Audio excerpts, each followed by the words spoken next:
Welcome to the Accelerated Growth Plan 2026. We've got a lot to cover today. This is a working session, so we are going to provide an app to you as well as Google Sheets you can copy so that you can start putting your budgets or start thinking about your budgets right here. And so we want this to be really productive and valuable to you. So just a little bit background on myself. I've been active in our industry since 2009. I've been working at growing startups before that, and I've been working at growing landscaping companies or helping to grow landscaping companies since 2009. We're very active in the industry. We're members of WALP, OLCA, CLCA, and NALP. We're also members of the Disruptors, which is a great group if you get a chance to join. We regularly speak at industry events. We've been published in several trade publications. Personally, I came into this industry from technology, so I actually have 14 patents issued and 22 pending around cloud computing. In my youth, I did something called VL Bus, which became PCI Bus, which is like the bus in your computer. Within the digital marketing community on Moz, I'm ranked 109 in the world out of 536,000 members. And my company has traditionally just grown through referrals because we've been having really good results for our clients. And most agencies that do what I do, they have a 24 to 48% client turnover. Ours is less than 7% since 2009. So that's kind of a background on myself and the company a little bit. And essentially as a company, we have a growth engine, and it has all of the standard services that you would think, as well as now AEO and AI agents and things like that. So we've kind of expanded our services, but what we do as a company is we set up your services based on what your company needs at the stage that you are. And so, when we start out with companies under $500,000 especially, it's very, very transactional. And as companies grow, it becomes more important that you do branding and really use tools around that. And again, when you don't have a database reactivation, for example, is not a really good tool. But after you have some history, those tools become more relevant. And essentially everything that we're going to talk about is really, the first side is obviously increasing your visibility, and that can be done through organic SEO, AEO, advertising, things like that. Then the next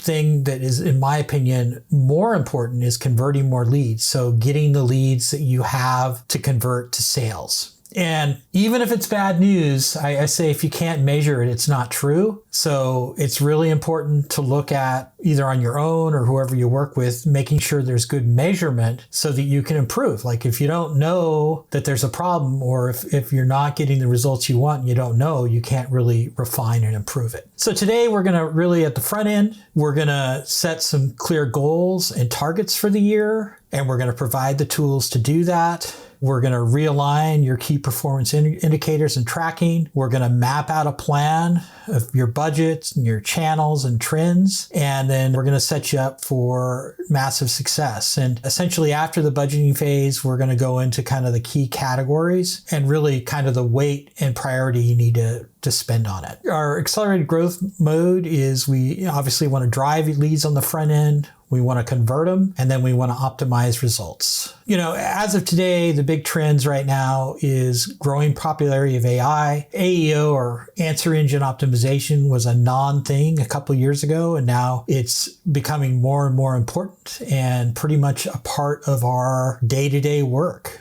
In-home services, online scheduling has become more important. If you're not doing something around that, you're behind. And again, in some cases, you can't come out and do the service or appointment without talking to them. Online scheduling could be as simple as having a schedule for a callback or consultation or discussion. Clients now like to do text. I talked to office manager. She's like, oh yeah, I love it when I can text off the web, or I can text the company because I can have a conversation with them while I'm doing something else. And a lot of people are like that because, on a phone, they have to be 100% engaged all the time. With text, they can kind of manage their day and their activities and still stay engaged. A lot of people are doing doing AI follow-ups or automated follow-ups. That's increasing, and we're going to talk about automation a little later. And then video content. It's become so easy to create video content. It's almost becoming expected. And again, you don't need to stress out.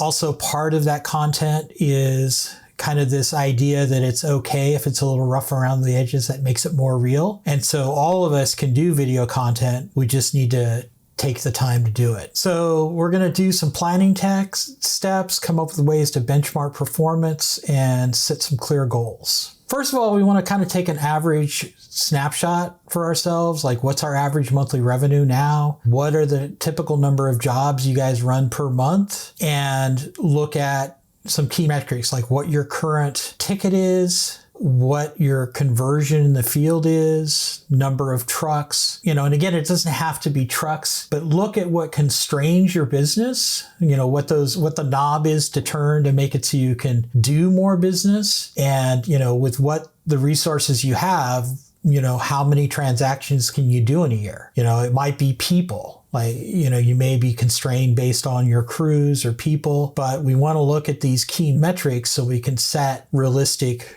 revenue goals. So first of all, we developed this budget planner. So first of all, this link is linked to some Google Sheets, and all you have to do is copy those and modify them as you will. I don't really see you working with those during this session, but we wanted to provide those so you could kind of do a deeper dive and customize things later. The lead target planner is what's on the screen in front of me. We're going to go through that briefly during the presentation. Then we have the budget planner. And then in the presentation, I have some slides that I'm just kind of doing some basic content or keyword ideas for you. And we went ahead and put that keyword library in the app so you guys get a hold of it later. Let me switch back to the presentation. All right. So kind of coming back to setting some goals, let's look at your current performance that I just referred to, and what are your goals for 2026? You achieved X amount of revenue last year. How much revenue do you want to achieve this year? What do you need to add? Like, is it trucks? Is it people? What are the things you need to add to hit that goal? How many jobs are you going to do each month? Why are you hitting these goals? Like, what are the objectives your company's trying to achieve? To get there, we want to back it out. So if you want to hit, 4.5 million, how many leads will you need to get there? So if you go in the lead generation target planner, the first thing is revenue and job sold target. So if you have, and I just made up a silly number, but if you have 4.5 million you want to achieve and your average ticket is $650, that means that every month you'd have to do 577 jobs. Now the reality is, and I think you all know this, that as your revenue goes up, your jobs get larger, and you do have smaller revenue recurring through maintenance and things like that, but your average ticket of the actual jobs you perform goes up, so that number doesn't have to be so high. But again, for yourself, you want to set these variables to reflect on your actual business. Then the second section is number of leads required to hit the target. If you take 45 leads to close, or if you've got a 45% close ratio, that would mean that you would actually need 57,692 to hit the target, which obviously doesn't work. So again, that's where you're going to want to work on your number of jobs and your average close rate and the ticket value. All right. Your marketing budget is kind of the next thing that's going to drive things. And you're going to want to look at your annual budget, kind of the percentage of your revenue you're going to want to invest in marketing. And then you're going to want to break that annual budget down to a monthly budget. And you may want to, obviously during the peak of the season for your area, you may want to have an enhanced budget, and you may want to have a reduced budget during the off season, or you may want to just drive year round. That's really kind of a style question. Then you've got to look at, again, I'm a digital marketer, so of course I want you to spend all your money on online, but the reality is is we've got to do things like branding, like doing wraps on our trucks, team uniforms, traditional advertising, radio. There's other options outside of digital marketing that you can use. And then the other is just kind of, as you build up your momentum, you're going to have repeat and referral business. And you need to see, okay, to keep those people engaged, what do I need to spend to get them? And in that case, it may be things like newsletter or text promotions or other ways to engage your current base. And just to kind of give you an idea of what you need to be spending, there is a 1% to 5% need to kind of maintain where you're at. As you get larger, these percentages may change. Like if you're at 20 or 30 million, you may not need to spend as high of a percentage. So, you may be able to grow with 5%, depending on your business growth. Moderate growth is usually 6 to 10% for people, and this is under, 4 or 5 million. 11 to 15% for accelerated growth, and 15% plus for aggressive growth. And the bad news, because it impacts people just starting out, but under $1 million revenue, you want to plan for at least 10% to grow, if not 15% of your budget towards growth, because you're coming out of non-existence. And then again, over 5 million, your percentages are going to adjust outside these guidelines. So let's go to the planner. But again, we're using the 4.5 million, and we're putting this at a 10% investment, which is a 450,000. And that gives you your monthly, kind of average monthly marketing budget. Then the next section, once you've filled that out, is your marketing budget allocation. And so, in this case, and again, these are all made up numbers, we allocated 50% to online marketing, 40% to offline. So that's all the things not on the web. And then servicing that client base and engaging your current base, we allocated 10%. And I think, in my opinion, and many of yours as well, maintaining and keeping your current base engaged is the cheapest marketing you can do. I cannot recommend that highly enough. It costs a lot of money to get a new client and get them onboarded and get them through the process. If you've already got somebody engaged and set up, it's a lot better. And then on online marketing,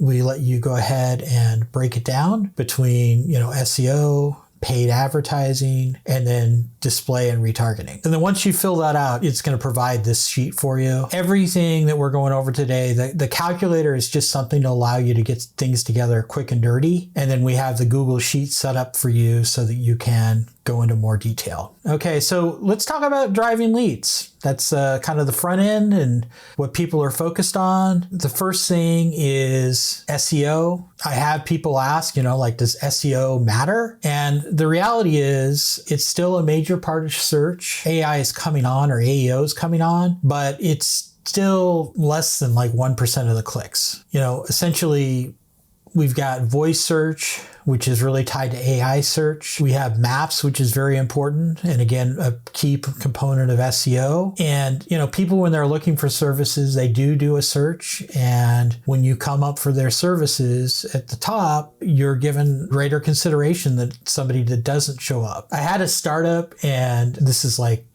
early 2000s and late 90s, but we went in and in clear text wrote the company name 1 million times on the website. And so, of course, we showed up for that service.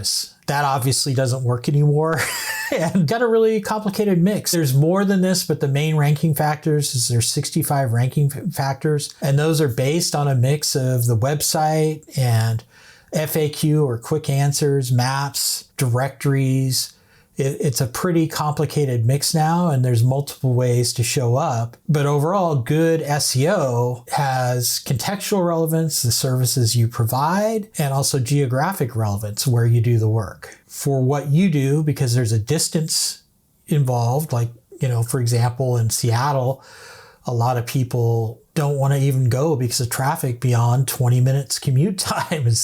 Their service area isn't based on distance as much as commute time. You want to show up in really strong localized searches within your service area. You want to have maps showing as well, and then obviously have social proof with online reviews. You want to let people know that you've got the services. And, one thing I tell people about SEO is paid advertising. The good news is it's instant. The bad news is that the minute you stop paying, you lose your visibility. Good, strong SEO is like building a house.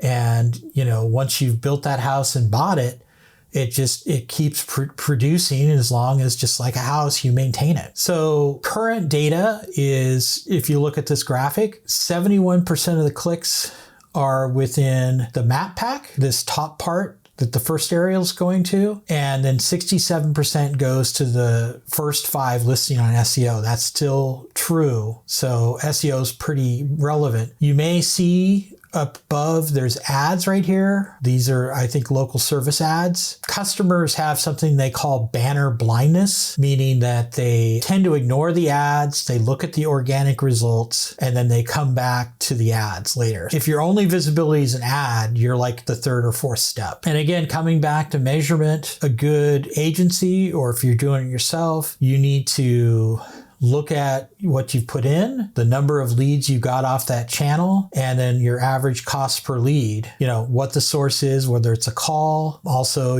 what you've got coming in off paid, what's coming off maps, and how many web forms you've got. And so that's kind of how you get those leads. And one thing I'm going to say is when you're smaller, it's like pretty obvious what you're getting. But as you grow, this attribution becomes more and more important. One of the things we like to do is actually do call tracking as well as tracking to the website and tracking forms, because that lets us measure it. A side note on the call tracking, we even recommend, and many of our clients will use tracking numbers for their truck wraps, yard signs, trade shows, things like that. Because, if you are able to measure the engagement, you start having a better idea what you need to optimize and where you need to spend your budget. And so, again, if it's done effectively, and it's a lot of work to do it effectively, but SEO should generate actual leads and booked works. Obviously having good rankings and visibility and traffic is a good thing, but it's a precursor and it doesn't pay your bills. So you need to kind of know where the leads come from and then develop kind of a mix of leads from SEO, paid, referrals, and repeat clients. So just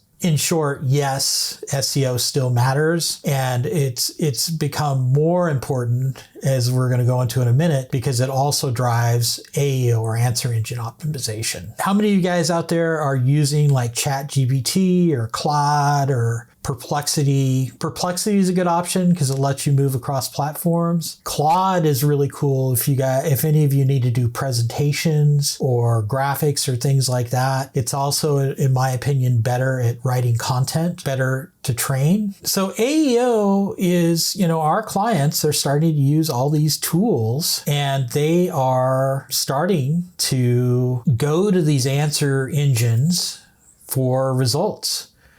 And we've been really good at getting people to come up with those results. And just to kind of give you guys an idea, Google search is at 5 trillion searches, or 417 billion searches a month. So it's still kind of the big part of the block. The AI stuff is less than 1%. But if you look at the growth, ChatGPT is at 75 billion prompts a month. Perplexity is at 780 million queries. So, this is a growing category. You can almost think of this like voice search or mobile web. It's out there, it's coming, it's not there, but it's coming. And so the thing to understand is, even though it's not a lot of searches, if you get recommended by the AI, you come into the sale with a huge amount of credibility. Personally, we just got a client for our company on the East Coast, and they asked ChatGPT who the best digital marketing company was for landscaping, and we came up. Obviously, you don't think we had credibility coming into that sales call? We have a client in Bend that does landscape design, and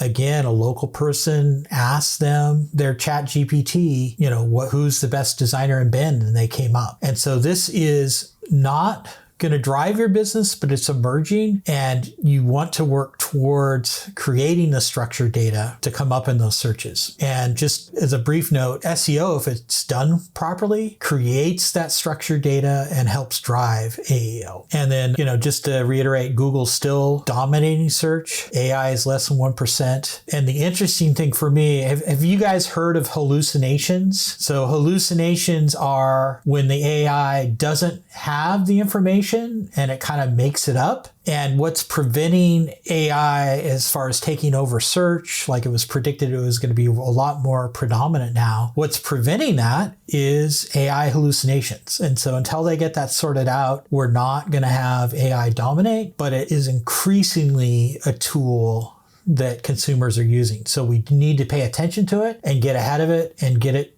set up so that we show up on those different searches that people do within their AIs. So we're going to talk a little bit about keywords, your website optimizations, and how you're going to build authority and track your results. There's two types of SEOs. There's SEOs that do what's called technical SEO, which is the low level, like figuring out how to optimize performance and how to set things up technically. So a website gets preferred indexing or gets seen by the search engines in a preferred way. And then the other is content strategy, which is what I really like because it's really creative. We've put together some keywords for you to kind of give you some ideas, but the basic concept that you want to think about is long-tailed keywords. There's 65 ranking factors, but the two big ones is contextual relevance, like is the page contextually relevant to the search? And then the other, it's like a 40% weight, is geographic relevance, like a lead from across the country for redoing a patio in your backyard is not really useful to the consumer. So the search engines know that. And so you want to have the context. And then the other concept to think about is the more specific you are, the higher the conversion. And so I'll give you a couple different examples to help you think about it. We work with nonprofits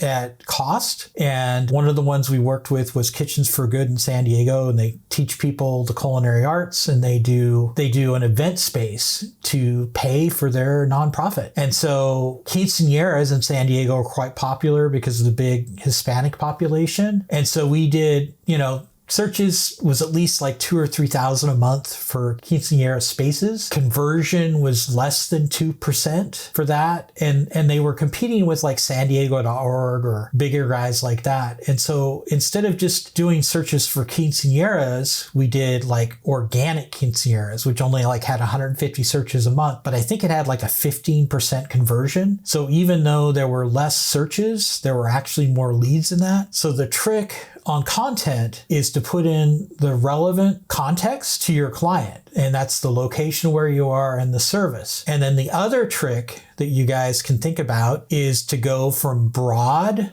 to really specific. So when you're building out your content, you want to build out your broad categories and your broad services. And you can kind of think of that like a machete. And then once you've built those out, you want to become more specific. And again, I'll give you an extreme example. There's this Italian oven that for outdoor kitchens is like $22,000. It's gorgeous oven. But in the area that this client was, there was only 9 searches a month. However, those 9 searches had a 90% conversion rate. So essentially ranking on that got several leads a month. And that also, though, drove high-end landscapes. Like nobody's going to spend $22,000 on an outdoor oven and not get a nice landscape, or it's really unlikely. And that's why I like keywords. It's kind of fun and it's creative, but the basic concept is you want to be specific about your area. If there's geographic relevance, you want to talk about the service in broad terms. And then as you progress in your content, you want to be more specific. I'm just going to go through these quickly. These are in your app, but again, your city and service. This may seem like a silly concept, but I like to think about it like there's a pitcher and a catcher, and the potential client is pitching their query or their set of keywords. And then you want to have a page that has that content that catches that query. Anyway, these I think are pretty obvious. And then commercial, again, it's thinking about your categories that you service.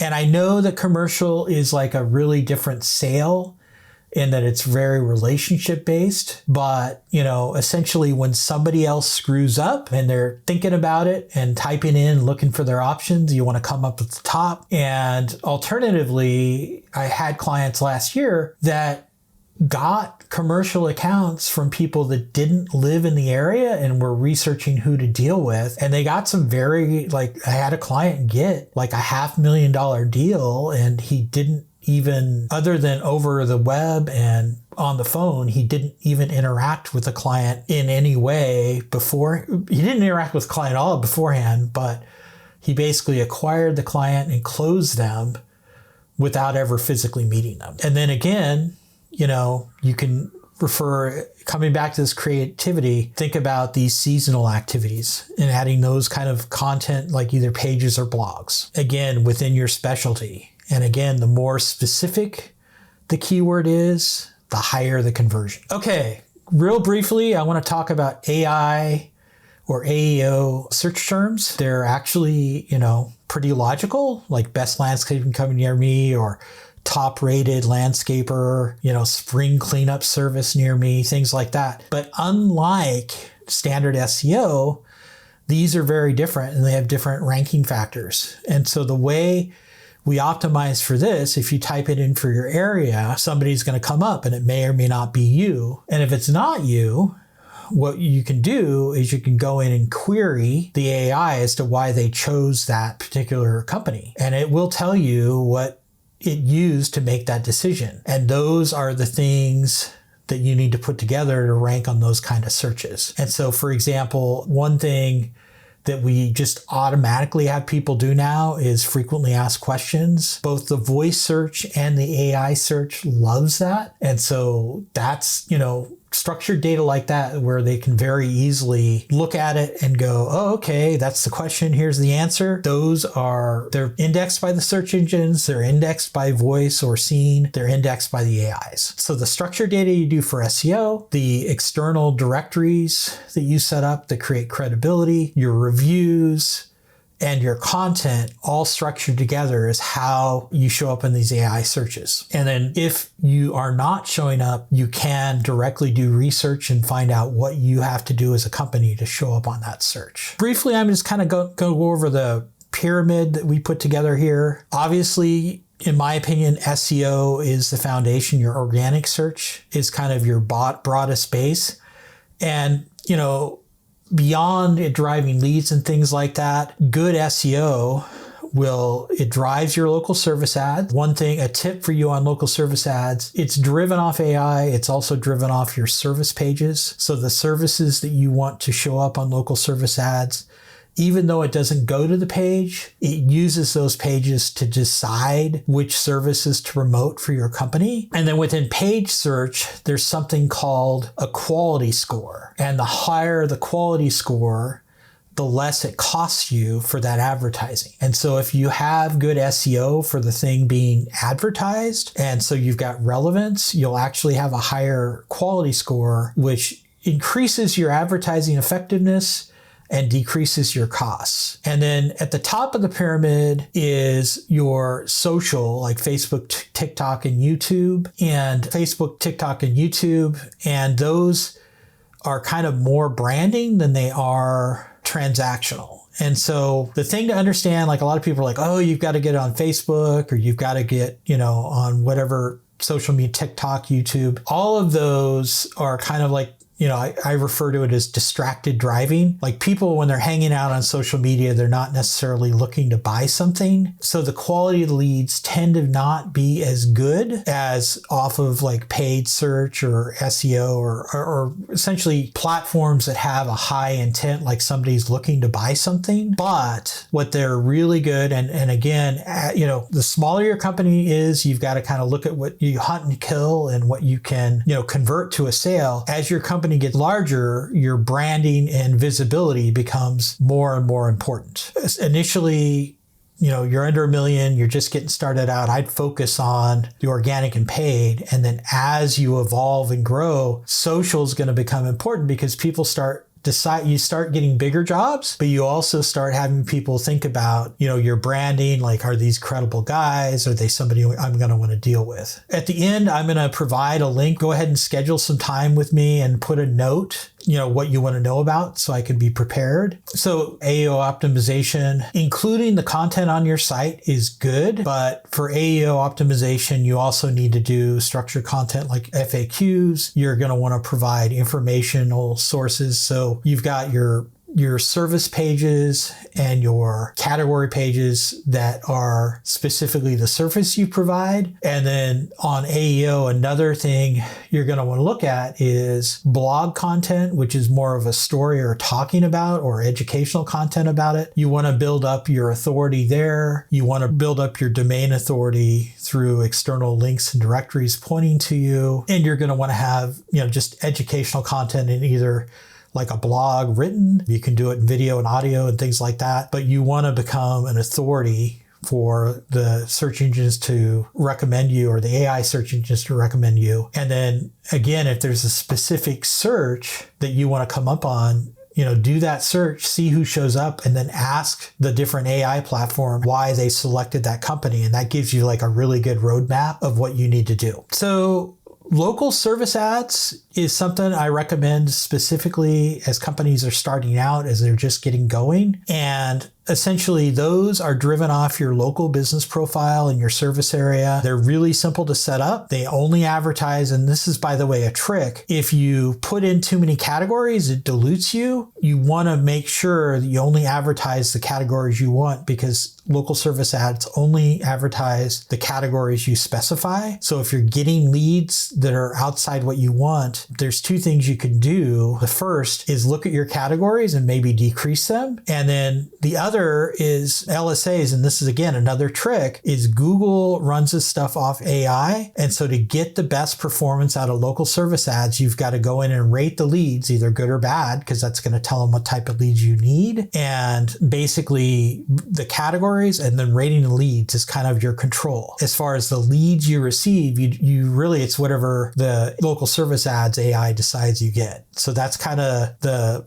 plus and minus of local service ads. Really simple, great way to get started, but lack of control. This is kind of an example of what those look like. And the next thing we're going to talk about is AdWords. So like this Portland, Oregon expert landscaper. Google Ads is where you get a lot more control. So Google Ads cost more to set up and they cost more to manage. But what you get out of that is you are able to, if you've got a set of services, you can budget by service category. Within that category, you can create specific ad groups. And within those ad groups, you can run different ads to different geographic targets. You can also set priorities within the advertising. You can have ads run at different times of the day. And, essentially you're able to you've got a huge amount of control. You've got a huge ability to target. One tip on these, a lot of times people will set these up and just have them run to the homepage. If you do that, you're almost like throwing money out on the street. It decreases your conversion as far as people, form fills or calls by about 70%. So, you do really want to have somebody, either you want to spend the time to learn how to do it yourself, or you want to have somebody that knows how to do it managing this for you. Some quick tips on why Google Ads fail. I already mentioned the landing page. Don't want to send it to the homepage. You want to have multiple campaigns, so, for each different service. And then the thing that advertising doesn't control, and this is like relevant to SEO and everything else, is if you've got slow or inconsistent follow-up, that's the big lead killer. And again, just like SEO, you want to break it out. How many leads you're getting in, what you invested, what your cost per lead, what your close rate is. And, you want to look at your precursors, like how many impressions you're getting versus how many clicks and how many people click through. And then when those people click through, what is your close ratio? Maximizing conversion. So the first thing, and this is the cheapest leads you'll ever get, I highly recommend you look into retargeting. And that essentially is you put a retargeting link on your website. You want to put a tag. And so when a visitor hits your website and then they leave, they start seeing ads for your services elsewhere. And so,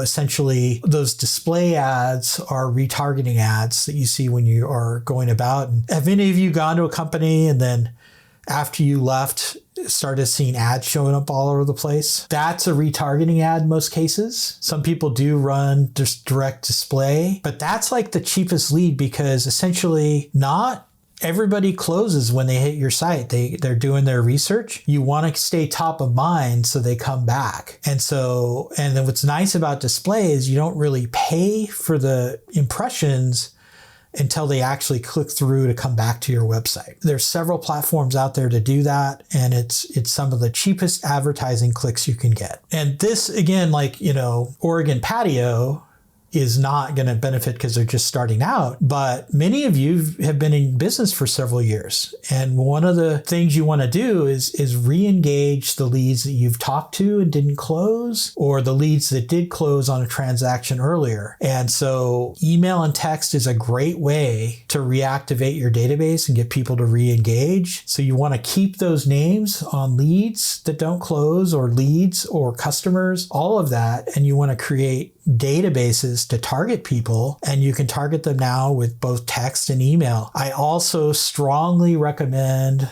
a newsletter if you're established, again, to kind of keep in front of people you've done business with or have considered doing business with you. One thing I really haven't mentioned, and it's kind of where I got to be sold on email, is there's something in marketing advertising called the rule of sixes. It takes 6 impressions for a consumer of anything to do anything. And at 89 impressions, if they're going to do something, everything else equal, they'll tend to go with you. So a couple examples of that is in advertising, you may notice that when a new product comes out, there's oftentimes multiple ads in magazines, and you hear radio and TV and all this stuff for about 90 days, and then it trails off. And the reason for that is they're trying to blow through those 90 impressions. And so they're kind of trying to get into people's consciousness till they will consider the product, and then they kind of go to a lower advertising budget to kind of do their long-term marketing strategy. Another example I'll give you, which I thought was pretty funny, is when I was just starting out, I think I did my newsletter for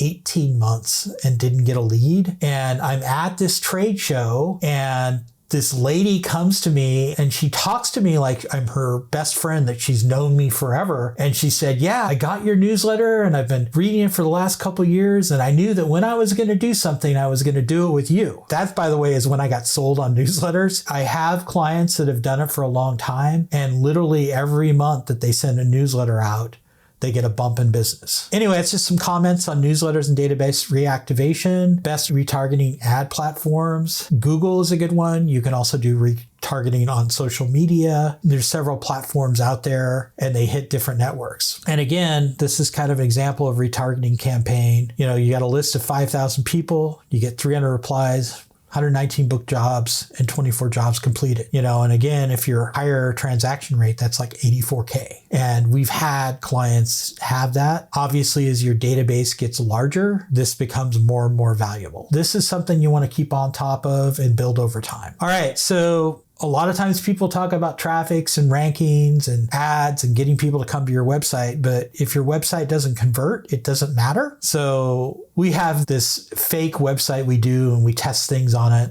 and it's called Landscape Emporium. By the way, if you want to try an AI answering agent, this 971-436-1124 will create a transcript of your call and forward that to us. And if you let us know, we can forward that to you. Essentially, at the highest level, you want to make it as easy as possible to have people get a hold of you. So you want to have your phone number predominantly shown. You want to, again, have places, calls to action to call, links to your services. The other one that I like is request a callback. So if somebody's searching at night and they want you to call them back, lets them request you call them the next day. The other thing I like is web to text.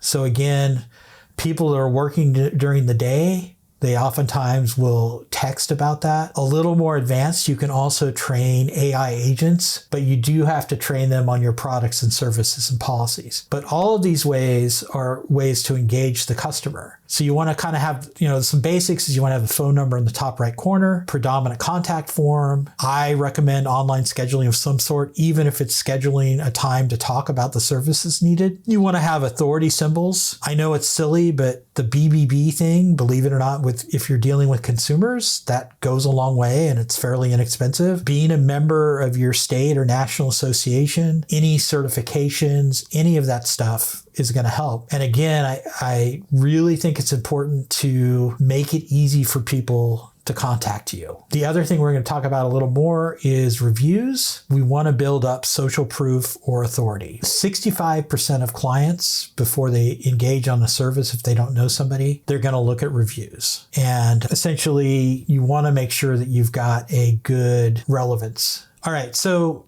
ways to get more reviews. This is something everybody struggles with. You want to know, first of all, by the way, that reviews are also a ranking factor. One thing I tell my clients to do is to go out and look at their competitors and how many reviews they have. And as a first step, you want to get as many reviews as your customers have. Face-to-face is a really good way to get people to review. The problem is that people will agree to review and then they get busy or whatever and they forget. One tool I'm a really big fan of, and I'm always talking about, are these NFC cards. I think it's like $65 for like 3 of them. And you can upload your review platform to it. And when the client agrees to do a review, you just tap their phone and the review screen comes up. Kind of another thing about this, that if you've got teams, and a lot of the better companies out there encourage their whole team to do reviews. And so what they'll do is they'll put the review link into a bit.ly or other URL or web address shortener that allows you to track it. And then they give card with a specific shortener to each employee. And that lets you track who actually got the review for a bonus. And it also lets you run contests.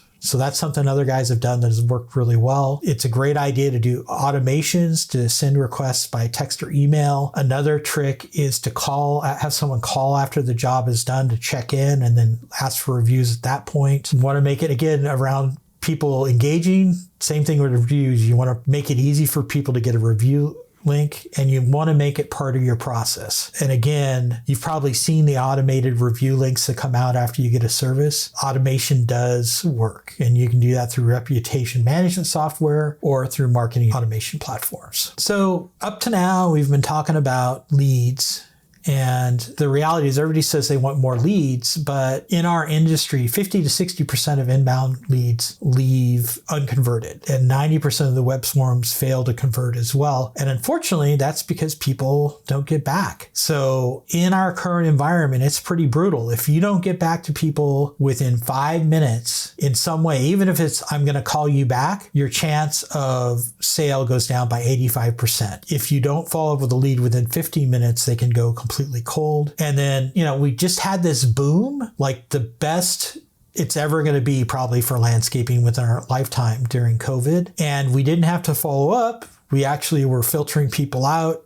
And we got, unfortunately, kind of lazy. On average, it takes 5 to 9 follow-ups before a client books. And that's because they're not available and they forget to call you back. People engage at different times a day. But, if you want to have the highest close rate or conversion, you want to follow up at least 5 times, preferably 9 times over like a 1 to 2 week period. The other thing I would recommend is providing the opportunity for people to interact via text. A lot of times they're at work or other things like that. And basically they're not in a position to pick up the phone. And so one of the things we do for our clients is we set up a missed call text back so that when somebody calls in and if you don't pick up, they get a text. Bonus round there, by the way, is you can set it up so that it links to your Google Calendar and they can schedule their own appointment. But we've been surprised by how many clients will start texting right away once you engage them with text. And then I kind of touched on this just a second ago, but automation is here and you want to use it intelligently to follow up. And again, you can have it do part of your follow-ups and engagement,